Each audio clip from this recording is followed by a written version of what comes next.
girls, thank you for clicking on this video. Go ahead and comment down below a prayer request and something fun you did this week. We are starting school back tomorrow on Monday, so the girls are not excited about that at all. When do you guys go back to school? Monday or Tuesday? Or are you off for a few more days? Let me know. Today, we're going to be starting our series on Moses. So if you will open your Bibles to the book of Exodus. Now, Exodus is at the beginning of the Bible. It's right after Genesis. So Genesis, Exodus. So it's the second book in the Bible. We are going to look through chapters 1 through 3. Now, we've learned before about Abraham, and he had a son named Isaac, and he had a son named Jacob. And all throughout the Old Testament, you'll hear people refer to God as the God of Abraham, Isaac, and Jacob. Well, Jacob also had a sort of a nickname from God, and God called him Israel, kind of like the nation Israel. And Israel, or Jacob, had 12 sons, and they became the 12 nations of Israel. Now, I know this is a lot of info, okay? But hang with me. Do you remember one of Jacob's sons named Joseph? And he ended up getting sold by his brothers into slavery. Do you remember that story? And he eventually was made ruler over all of Pharaoh's house in Egypt. So when there was a great famine and there was no food, his brothers and everybody around had to come and get corn from Egypt. And Joseph was in charge of that. And we know from the past lessons on this story that Joseph forgave his brothers, and Jacob, his father, and all of his brothers and all of their families came to Egypt to live with Joseph. So the family's united there. At this point, Joseph is an old man and he has died, but his brothers and their families and Joseph's children, they're all still living there in Egypt. Well, everything's fine, happy, hunky-dory. But now we have a new Pharaoh, and he didn't know Joseph. And he has no respect and no love for any of Joseph's family. Now, at this point, the children of Israel, or the children of Jacob, were outnumbering the Egyptians. They were starting to outnumber them. And there were so many of them that the Egyptians and the new Pharaoh started getting nervous. And he thought, you know what? These Israelites, they're getting way too powerful. If they wanted to rise up against us, there's enough of them where I think they could overthrow us. So he decided to punish them and to take them as slaves. Now, these Israelites worked for the Egyptians as their slaves.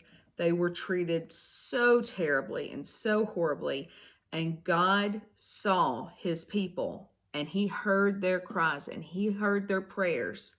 And he sent a great deliverer, and his name was Moses. Now, Moses was born in a time when all the little boys were being killed because Pharaoh did not want any more men growing up and going to overthrow him. So all the little boys were being killed. But Moses, when he was born, his mother hid him away for 3 months. Can you imagine trying to keep a baby quiet and hidden for 3 months? That's hard. I couldn't do it for 3 minutes. So she did this, and his mother hid him in a basket and placed him in the Nile River. Now, in some movies we see like a mother putting him in a basket in a river, and the river's raging, and it's, oh my goodness, so dangerous. No, the Nile River is very calm, and she knew what she was doing. And she placed him in the basket, and his big sister Miriam went and watched. And the basket kind of got hung up in some reeds in the water. And guess who happened to be down there bathing in the Nile River? Pharaoh's daughter. So she's like the princess of Egypt. And she hears him. She hears this baby. And she looks and she sees his basket. And she raises him as her own child. Time passes. Moses is now an adult. He has all the privileges of Pharaoh's family because he's been raised as that Pharaoh's grandson. So Moses is an adult now. And one day he sees an Egyptian mistreating one of the Israelite slaves. And Moses defends that Israelite and he kills the Egyptian.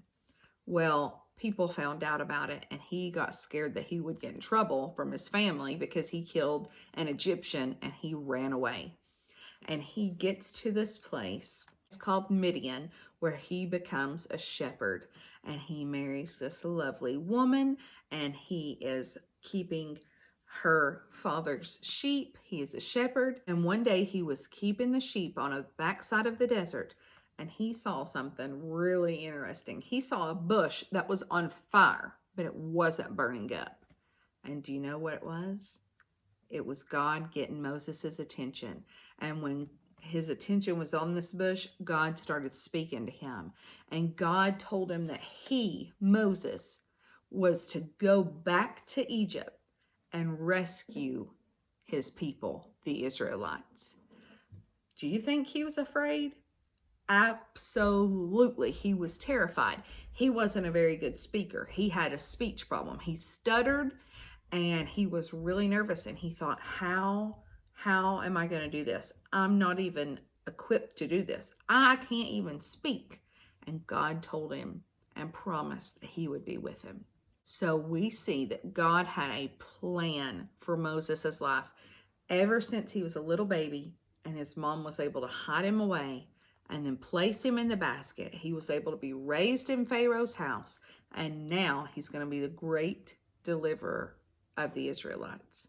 I want you to look in chapter 2, verse 24 and 25. It says, and God heard their groaning. Groaning means like they're complaining, they're crying. And this is the Israelites crying out because they're in slavery. And God remembered his covenant with Abraham, with Isaac, and with Jacob. And God looked upon the children of Israel, and God had respect unto them. That means he looked at them, he saw them, he heard their cries, and he raised up Moses to be their deliverer. And God will not leave Moses. He'll be with him every step of the way. Next week, we will continue in our story of Moses. I love you, girls, and I'll see you next time. Bye.